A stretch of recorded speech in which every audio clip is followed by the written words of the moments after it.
तो कैसे हैं आप लोग।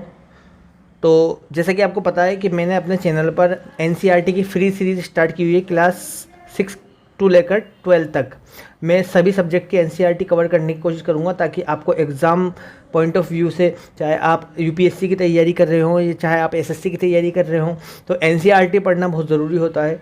तो मैंने इसी बात को ध्यान में रखते हुए आप लोगों के लिए ये एनसीईआरटी की फ्री सीरीज़ स्टार्ट की है। यहाँ पर आकर आप एनसीईआरटी का जो कवरेज है वो अच्छी तरीके से कर सकते हैं और अपने एनसीईआरटी को अच्छी तरीके से समझ सकते हैं। चलिए बात करते हैं आज के चैप्टर के बारे में, आवर चेंजिंग अर्थ।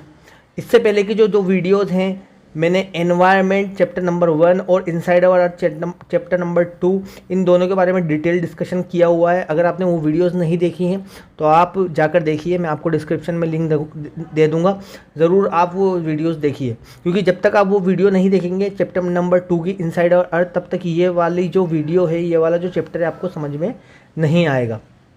ठीक है, चलिए स्टार्ट करते हैं। जैसा कि आपको पता है कि जो हमारी अर्थ है उस पर कई सारी लेयर्स हैं। सबसे जो अपर मोस्ट लेयर है होती है उसको हम बोलते हैं क्रस्ट। ठीक है, जो क्रस्ट होती है सबसे अपर मोस्ट लेयर होती है वो। ठीक है, हमारे जो अर्थ है उसकी सबसे upper most top most layer होती है क्रस्ट, और ये सबसे ज़्यादा थिनेस्ट लेयर भी होती है। इसकी जो डेप्थ होती है वो 35 किलोमीटर तक वेरी कर सकती है। ठीक है, उसके बाद में जो हमारी सेकंड जो लेयर होती है just below to the crust, उसको हम बोलते हैं मेंटल। ठीक है, और इसकी जो डेप्थ होती है वो 2900 किलोमीटर तक वेरी कर सकती है अर्थ के सरफेस पर। अब इसका वेरी करने का एक डिफरेंस का एक रीज़न, एक कॉज ये हो सकता है कि वो जो मेंटल है, जो क्रस्ट है, वो ओशन के अंदर है, ओशन फ्लोर पे है, या फिर माउंटेन्स में है। ठीक है, माउंटेन्स अगर होंगे तो उसकी जो डेप्थ होगी वो ज़्यादा होगी। माउंटेन्स अगर होंगे, ऊंचे ऊंचे माउंटेन्स होंगे तो उसकी डेप्थ ज़्यादा होगी। और जब हम ओशन फ्लोर से उस चीज़ को हम मेज़र करेंगे तो उसकी जो डेप्थ होगी वो कम होगी, क्योंकि ओशन फ्लोर पर ऊपर की तरफ पानी होगा और जो अर्थ का सरफेस स्टार्ट होगा वो नीचे से होगा। ठीक है, उसके बाद में हमारी जो एक लेयर होती है वो होती है कोर। ठीक है, इसकी जो डेप्थ है वो 3500 किलोमीटर तक वेरी कर सकती है, 3500 किलोमीटर तक। ठीक है, तो इस तरीके से हमारी जो अर्थ का इंटीरियर होता है, स्ट्रक्चर होता है, वो होता है। और इसके बारे में डिटेल डिस्कशन में आप चैप्टर नंबर 2 जाकर देखिए, वहाँ पर आपको मैंने बहुत अच्छी तरीके से समझाया हुआ है। ठीक है, अब देखिए लिथोस्फेरिक प्लेट्स, कई सारे नंबर्स होते हैं प्लेट्स के। ठीक है, उनको हम लिथोस्फेरिक प्लेट बोलते हैं। 7 मेजर प्लेट्स हमारी अर्थ पर पाई जाती है, 7 मेजर। अब आप मुझे कमेंट सेक्शन में जाकर बताइए कि वो 7 मेजर प्लेट्स कौन कौन सी हैं। ठीक है, उसके बाद में कुछ माइनर प्लेट्स होती हैं, ठीक है, अब जो लिथोस्फेरिक प्लेट्स होती हैं वो टूटती रहती हैं फोर्सेस की वजह से, या वो शेक करती हैं। कुछ फोर्सेस ऐसे लगते हैं उन पर, चाहे वो अंदर की तरफ से लगे अर्थ के, या चाहे बाहर की तरफ से लगे। ठीक है, वो प्लेट्स पर लगते हैं। अब इन प्लेट्स पर जब कोई फोर्स लगता है तो इनमें मूवमेंट स्टार्ट हो जाता है।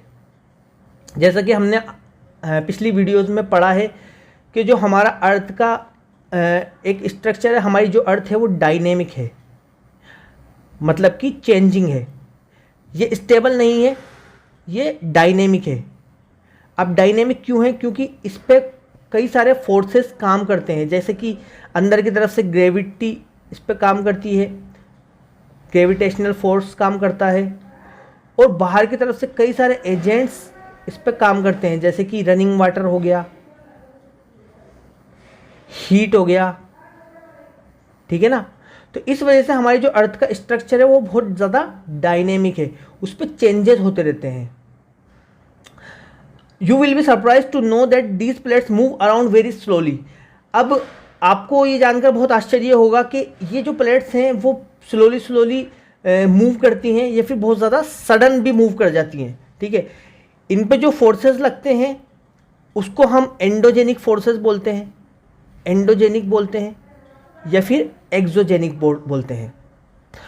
एक्सोजेनिक का मतलब जो बाहर की तरफ से फोर्सेस लग रहे हैं उसको हम एक्सोजेनिक फोर्सेस लगते हैं, और एंडोजेनिक फोर्सेस जो होते हैं वो अंदर की तरफ से फोर्सेस लगते हैं। Just a few millimetre each year, हमारी जो प्लेट्स हैं वो कुछ मिलीमीटर्स हर साल की दर से खिसकती रहती हैं, ठीक है, खिसकती रहती हैं। This because of the movement of molten magma. अब ये जो मूवमेंट होता है वो किस वजह से होता है? मोल्टन मैग्मा की वजह से होता है। आपको पता है कि अंदर की तरफ मैग्मा प्रेजेंट होता है। अब वो मैग्मा जैसे जैसे जैसे मूव करता है, क्योंकि वो मोल्टन कंडीशन में होता है, पिघला हुआ होता है, अब वो जैसे मूव करेगा उसके ऊपर की जो प्लेट्स होंगी, ये मैग्मा है और ये प्लेट्स है, तो ये भी मूव करेंगी इस मैग्मा के साथ में। इस वजह से अर्थ पर बहुत सारे चेंजेस हमें देखने को मिलते हैं। अर्थ की जो प्लेट्स होती हैं, ठीक है, चाहे वो कॉन्टिनेंट्स हों चाहे वो माउंटेन्स हों, वहाँ पर हमें शेकिंग देखने को मिलती है। कई बार हमें अर्थक्वेक के रूप में वो देखने को मिलता है, कई बार हमें लैंडस्लाइड के रूप में वो देखने को मिलता है, ठीक है। ये इसी वजह से होता है कि जो मोल्टन मैग्मा होता है उसके मूवमेंट की वजह से जो प्लेट्स होती हैं वो भी मूव करती हैं। तो ये कंसेप्ट आपका आई होप क्लियर हो गया होगा। The movement of the plates cause changes on the surface of the earth. जो प्लेट्स का मूवमेंट होता है उसी की वजह से अर्थ के सरफेस पर कई सारे हमें चेंजेस देखने को मिलते हैं, ठीक है। The forces which act in the interior, जो फोर्सेस अंदर की तरफ वर्क करते हैं उसको हम एंडोजेनिक फोर्सेस बोलते हैं, और जो बाहर की तरफ वर्क करते हैं उसको हम एक्सोजेनिक फोर्सेस बोलते हैं। अब देखिए यहाँ पर एक डायग्राम दिया गया है, इस डायग्राम को समझना बहुत इंपॉर्टेंट है, और ये बहुत इंपॉर्टेंट डायग्राम है क्योंकि आपके आगे जो ज्योग्राफी है 11th क्लास की जो ज्योग्राफी है वहाँ पर ये सारी चीज़ें डिटेल में दी गई हैं। फिलहाल हम अभी के लिए समझ लेते हैं कि ये होते क्या है यहाँ के, ठीक है। ये कॉन्सेप्ट समझना बहुत इंपॉर्टेंट है क्योंकि आगे आपको कोई प्रॉब्लम नहीं आएगी अगर आपने अभी समझ लिया, ठीक है। अब देखिए एंडोजेनिक फोर्सेस जो होते हैं, जैसे कि मैंने आपको बताया, वो इंटीरियर ऑफ द अर्थ काम करते हैं, अंदर की तरफ से काम करते हैं, ठीक है। इन फोर्सेस में आपको सडन फोर्सेस देखने को मिलेंगे, ठीक है, और इसी तरीके से स्लो चेंजेस आपको देखने को मिलेंगे। स्लो चेंजेस उनको डायस्ट्रोफिक फोर्सेस भी बोला जाता है। ये स्लोली वर्क करते हैं, ठीक है, और सडन जो फोर्सेस होते हैं वो बहुत ज़्यादा सडन वे में वर्क करते हैं, जैसे कि अर्थक्वेक एकदम से आ जाता है, ठीक है, लोगों को पता भी नहीं चलता। इसलिए इस अर्थक्वेक को अनप्रिडिक्टेबल भी बोलते हैं क्योंकि इसको प्रिडिक्ट करना इम्पॉसिबल है। अभी तक साइंटिस्ट ने कोई ऐसी टेक्नोलॉजी नहीं इजाद की है जिसकी हेल्प से हम अर्थक्वेक का पहले से ही पता लगा सकें। ये बहुत ज़्यादा डिस्ट्रक्टिव होते हैं, ठीक है। जब अर्थक्वेक आता है तो कई सारे लोग मर जाते हैं, कई सारी बिल्डिंग जो है वो कोलैप्स हो जाती हैं, ठीक है, बहुत ज़्यादा नुकसान होता है। इसी तरीके से वोल्केनोज, ठीक है, ये भी जो मोल्टन मैग्मा होता है बाहर की तरफ जब वो आता है तो इस वजह से भी कई सारी चेंजेस हमें देखने को मिलते हैं। इसी तरीके से लैंडस्लाइड्स, जब लैंडस्लाइड्स भी आते हैं तो कई जगह पर घर जो है वो कोलैप्स हो जाते हैं, लोग दब जाते हैं, ठीक है, डेब्रीज के अंदर, मलबे में। आपने देखा भी होगा, अगर आप न्यूज़पेपर पढ़ते हो तो आपने ये भी देखा होगा कि कई जैसे उत्तराखंड माउंटेनियस जो रीजन्स होते हैं वहाँ पर लैंडस्लाइड अक्सर आते रहते हैं। तो इनको सडन फोर्सेस बोलते हैं, और ये सडन फोर्सेस जो है वो एंडोजेनिक फोर्सेस में ही इंक्लूडेड होते हैं।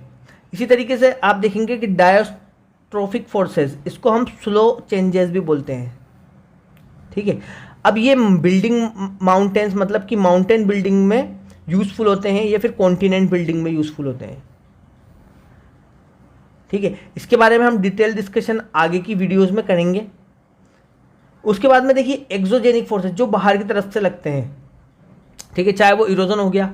अब इरोजन क्यों होता है?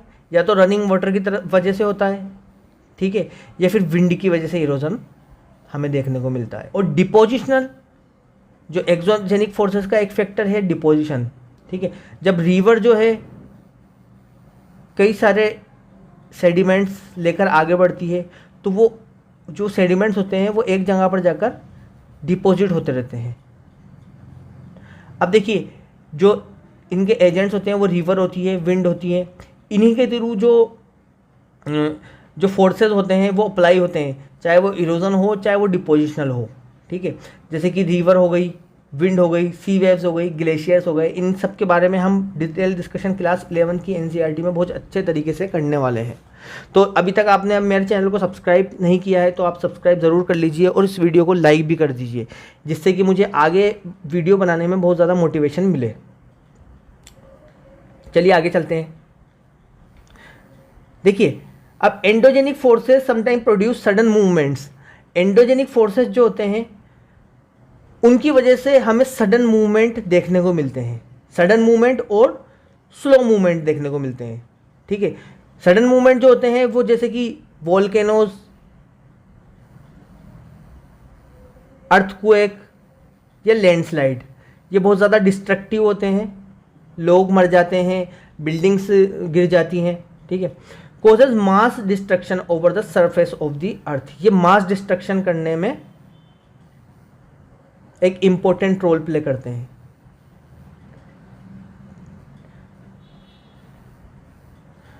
अब देखिए, वोल्केनोस का स्ट्रक्चर समझते हैं। वोल्केनोस किस वजह से आते हैं? आपको पता है कि अंदर जो अर्थ है उसके अंदर की तरफ मोल्टन मैग्मा रहता है। ठीक है, मैग्मा चैम्बर है ये, आप देखिए।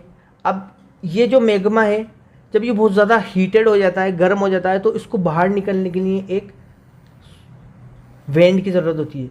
अब ये जहाँ पर भी वीक स्ट्रक्चर देखता है, जहाँ पर भी वीक स्ट्रक्चर देखता है, तो ये वहाँ से बाहर की तरफ निकल जाता है और ये लावा बन जाता है। और लावा बनने की वजह से ये जब ठंडा होता है तो इग्नियस रॉक में कन्वर्ट होता है। इसके बारे में हमने डिटेल डिस्कशन पिछली वीडियोज़ में किया है, आप जाकर ज़रूर देखें। उसके बाद में ये देखिए, यहाँ पर इसका स्ट्रक्चर, वोल्केनो का स्ट्रक्चर आप समझिए कि ये क्रेटर होता है, इसको हम क्रेटर बोलते हैं। जो ऊपर वाला पार्ट, टॉप मोस्ट पार्ट होता है, उसको हम क्रेटर बोलते हैं। और ये वेंट है जिसके थ्रू मैग्मा बाहर निकलता है। और जब मैग्मा बाहर निकलता है तो इसके साथ में कई सारी गैसेस भी बाहर निकलती हैं और ऐश भी बाहर निकलती है, मतलब कि राख जिसको बोलते हैं हम। और ये क्रस्ट है, अपर मोस्ट लेयर, और ये मेंटल है। चलिए आगे बढ़ते हैं। अब देखिए, यहाँ पर वर्ड ओरिजिन दिया हुआ है, आप देख सकते हैं कि जो फोर्सेस होते हैं, एंडो मतलब कि इनसाइड से लगने वाले, और एक्सो आउटसाइड। ठीक है, तो इसी वजह से ये इसको बोलते हैं हम एंडोजेनिक और इसको बोलते हैं एक्सोजेनिक। चलिए आगे बढ़ते हैं। देखिए, मैं आपको यहाँ पर समझा रहा हूँ, अगर जब तक आप इसको दोबारा से रिवाइज नहीं करेंगे तब तक आप इसको याद नहीं रख पाएंगे। इसलिए मैं आपसे रिक्वेस्ट करता हूँ कि आप घर पर ये सारी एनसीईआरटीज़ खरीद लीजिए अगर आप सीरियस एस्पिरेंट हैं तो।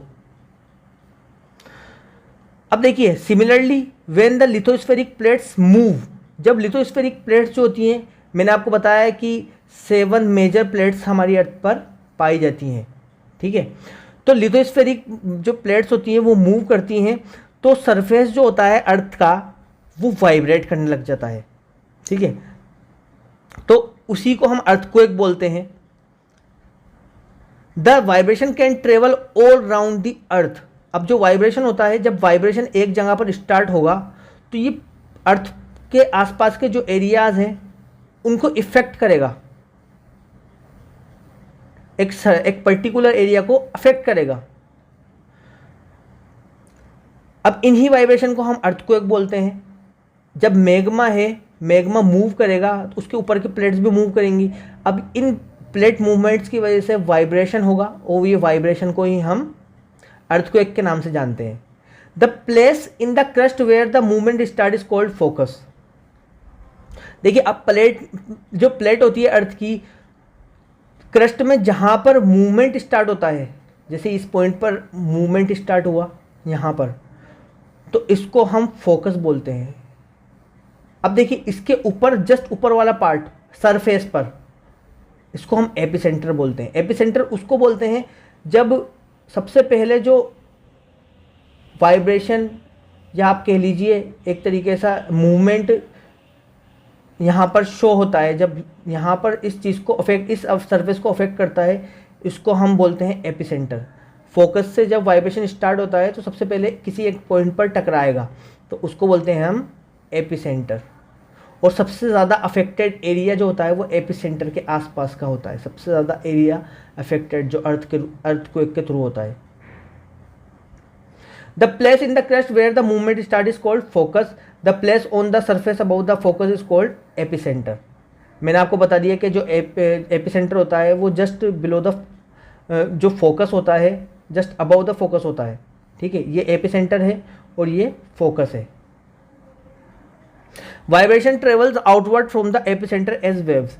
अब देखिए वाइब्रेशन जो है वो बाहर की तरफ, एपिसेंटर से बाहर की तरफ वेव्स के रूप में मूव करता है, वेव्स की फॉर्म में मूव करता है। Greatest damage is usually closest to the epicentre. ये मैंने आपको बता ही दिया कि जो सबसे ज़्यादा डैमेज होगा वो एपिसेंटर के ही पास वाले एरियाज में ज़्यादा देखने को मिलेगा।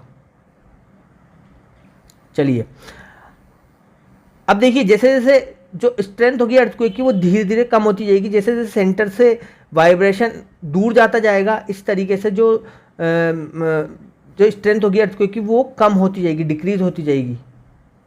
अब यहाँ पर देखिए एक डायग्राम दिया हुआ है, इसको समझ लेते हैं। ये बहुत ही इंपॉर्टेंट है और इजी डायग्राम है जिससे कि आपको समझ में आ जाएगा। देखिए फोकस जहाँ से अर्थक्वेक स्टार्ट होता है या वेव्स निकलना स्टार्ट होती हैं और वो ऊपर की तरफ जाती है, इसको हम बोलते हैं एपिसेंटर। इसको हम बोलते हैं एपिसेंटर। जो ऊपर वाला पार्ट होता है इसको हम बोलते हैं epicentre. Just above the focus होता है ये। प्लेट बाउंड्री यहाँ पर आप देख सकते हैं, ये प्लेट बाउंड्री है, ठीक है। और सीस्मिक वेव्स, देखिए जो अर्थक्वेक की जो वेव्स होती हैं उसको हम सीस्मिक वेव बोलते हैं और ये सभी जगह पर मूव करती हैं, फैल जाती हैं। इस तरीके से जो अर्थक्वेक का एक स्ट्रक्चर है वो आप इस डायग्राम से समझ सकते हैं। इसको रिवाइज ज़रूर कीजिएगा घर पर एक बार बुक में से। चलिए आगे हम बात करते हैं। Although earthquake can not be predicted, जैसे आपको मैंने बताया कि अर्थक्वेक को प्रिडिक्ट नहीं किया जा सकता, लेकिन इसके इम्पैक्ट को हम कम ज़रूर कर सकते हैं, मिनिमाइज ज़रूर कर सकते हैं। वो कैसे हम मिनिमाइज कर सकते हैं, ठीक है। जैसे कि हमें पहले से प्रिपेयर रहना पड़ेगा, गवर्नमेंट को बहुत सारी तैयारियां करना पड़ेंगी, जैसे कि एनडीआरएफ, इनको अच्छी तरीके से ट्रेन करना पड़ेगा। जो डिज़ास्टर रेस्पॉन्स फोर्स होती है उनको अच्छी तरीके से गवर्नमेंट को ट्रेन करना ज़रूरी है, जिससे कि वो ऐसी स्थिति में, ऐसी कैलेमिटी के अंदर वो अच्छी तरीके से वर्क कर सके। लोगों को जागरूक होना पड़ेगा, अवेयर होना बहुत ज़रूरी है कि जब अर्थक्वेक आए तो हमें क्या करना चाहिए। ये सारी चीज़ें बहुत इंपॉर्टेंट है, तो इसका इफ़ेक्ट जो है वो हम कम कर सकते हैं, डिक्रीज़ कर सकते हैं। अब देखिए कुछ अर्थक्वेक के प्रिडिक्शन मेथड्स, लोग जो हैं, लोकल लोग जो हैं, वो इस तरीके से प्रिडिक्ट करते हैं कि एनिमल्स का जो बिहेवियर होता है वो चेंज हो जाता है, क्योंकि वाइब्रेशन जो होती है वो हम इंसान नहीं सुन सकते, लेकिन जो वाइब्रेशन होते हैं वो एनिमल्स फील कर सकते हैं, तो उनका जो बिहेवियर होता है वो चेंज हो जाता है। और आपने भी देखा होगा कि टर्की में जब एक अर्थक्वेक आया था, बहुत वास्ट लेवल पर था, तो उससे पहले जो एनिमल्स का बिहेवियर था वो बहुत अजीब था, ठीक है। तो इस तरीके से जो लोकल लोग होते हैं, जो पीपल्स होते हैं, वो एनिमल्स बिहेवियर की वजह से थोड़ा सा उस चीज़ को प्रिडिक्ट कर सकते हैं कि कुछ होने वाला है। क्योंकि अब देखिए स्नेक बाहर की तरफ आ जाते हैं अपने बिलों से निकलकर, और जो फिश होती हैं उनका भी जो बिहेवियर होता है वो थोड़ा सा चेंज हो जाता है, वो एजिटेटेड हो जाती हैं, ठीक है।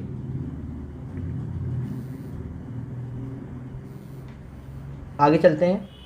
यहाँ पर देखिए अर्थक्वेक के बारे में थोड़ी सी इन्फॉर्मेशन दी हुई है। जब 2001 के अंदर गुजरात में अर्थक्वेक आया था, तो आप एक बार इसको ज़रूर देखिएगा, इंटरनेट पर भी इसके बारे में सर्च कीजिएगा कि किस तरीके से वहाँ पर अर्थक्वेक ने उस रीजन को अफेक्ट किया था।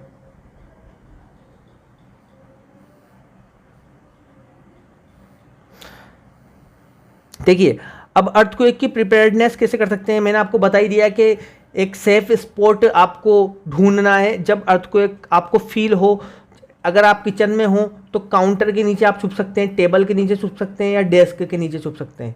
ठीक है, बॉल के सहारे कभी भी ना खड़े हों।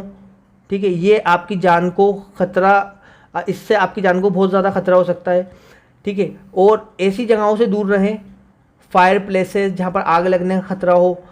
ठीक है, जो चिमनी होती है बहुत ज़्यादा टॉल होती है, अगर अर्थक्वेक उसको अफेक्ट करता है तो वो गिर सकती है और वो किसी की जान ले सकती हैं। ठीक है, और उसके अलावा लोगों में अवेयरनेस फैलाना बहुत ज़रूरी है। इस तरीके से हम इसका इफ़ेक्ट को हम कम कर सकते हैं। बोलते हैं ना, prevention is better than cure. चलिए आगे बढ़ते हैं। Major landforms. अब देखिए, लैंडफॉर्म्स हमने फर्स्ट वीडियो के अंदर डिस्कस किया था कि हमारी अर्थ पर कई तरीके की लैंडफॉर्म्स मिलती हैं। ठीक है, हमारी जैसे कि फॉर एग्जांपल आप देखेंगे डेजर्ट, ये भी एक लैंडफॉर्म है। ठीक है, ग्लेशियर की वजह से भी, जो ग्लेशियर्स होते हैं उनकी वजह से भी कई सारी लैंडफॉर्म्स हमारी अर्थ पर बनती हैं। रिवर्स होती हैं, इनकी वजह से भी हमारी अर्थ पर कई सारी तरीके की लैंडफॉर्म्स बनती हैं। तो डिफरेंट लैंडफॉर्म्स हमें देखने को मिलती हैं। अब मेजर लैंडफॉर्म कौन कौन सी होती है? ठीक है, देखिए लैंडफॉर्म जो होती है बेसिकली एक प्रोसेस की वजह से बनती है जिसको हम वेदरिंग और इरोजन प्रोसेस बोलते हैं। ठीक है, इनकी वजह से भी लैंडफॉर्म्स बनती हैं और डिपोजिशन की वजह से भी हमारी लैंडफॉर्म्स बनती हैं। इन सब के बारे में क्लास 11 की NCERT के अंदर बहुत अच्छा डिस्कशन दिया गया है, हम ज़रूर उसको कंप्लीट करेंगे। तो the landscape is being continuously worn away by two processes. अब देखिए यहाँ पर बताया हुआ है कि जो लैंडस्केप है हमारी अर्थ का, ऊपर का जो सरफेस है वो टूटता रहता है, बिखरता रहता है, ब्रेक डाउन होता रहता है। वो किन दो प्रोसेसेस की वजह से होता है? वेदरिंग की वजह से और इरोजन की वजह से। ठीक है, weathering is the breaking up of the rocks. अब वेदरिंग जो होती है वो ब्रेकिंग अप होती है रॉक्स का। जब रॉक्स टूटती है तो उसको क्या बोला जाता है? वेदरिंग बोला जाता है कि रॉक्स की वेदरिंग हो गई। On the earth surface erosion is the wearing away of the landscape by the different है। अब इरोजन क्या होता है? जो वो वेदर्ड मटेरियल होता है, ठीक है, कुछ एजेंट्स के थ्रू, जैसे कि रेन वाटर या फ्लोइंग वाटर या विंड्स, इनकी वजह से वो यहाँ से दूर चले जाता है। ये पानी आया, इसको बहा कर ले गया।